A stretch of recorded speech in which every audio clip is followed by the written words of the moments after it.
এক গভীর জঙ্গলে এক শক্তিশালী বাঘ আর তার চালাক ভাগ্নে শিয়াল বাস করত। বাঘ সবসময় তার শক্তি নিয়ে অহংকার করত এবং শিয়ালকে বোকা মনে করত। একদিন শিয়াল বাঘকে বলল, মামা, আমি তোমার জন্য দারুণ জলখাবারের ব্যবস্থা করেছি, আমার নতুন বাড়িতে গিয়ে দেখো। বাঘ খাবার লোভে তাড়াতাড়ি শিয়ালের পিছু নিল। শিয়াল তাকে একটি কুয়োর ধারে নিয়ে গেল। কুয়োর মুখে একটি মাদুর বিছানো ছিল। শিয়াল বলল, এই মাদুরের ওপর বসো নামা। বাঘ কিছু না ভেবেই লাফিয়ে মাদুরের ওপর বসতে গেল, আর অমনি মাদুর ছিঁড়ে ধপাস করে কুয়োর ভেতরে পড়ে গেল। শিয়াল ওপর থেকে মুখ ভেঙিয়ে বলল, এবার খুব করে জল খাও মামা।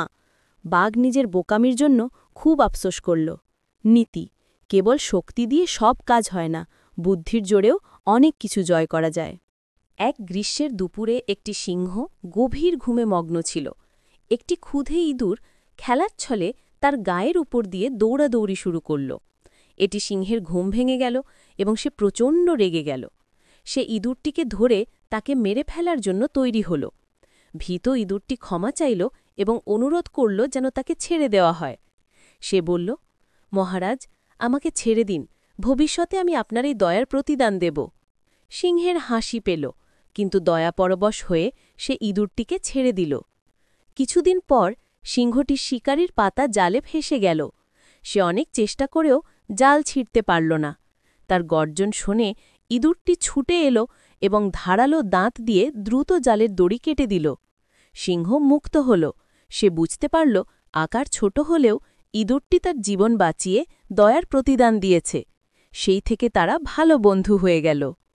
এক নদীর ধারে নয়ন নামের একটি চঞ্চল বিড়াল বাস করত। সে রোজ নদীর তীরে বসে খেলা করত।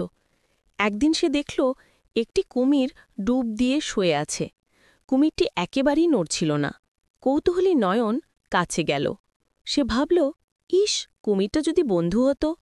সাহস করে সে কুমিরের লেজে একটা হালকা থাবা মারল।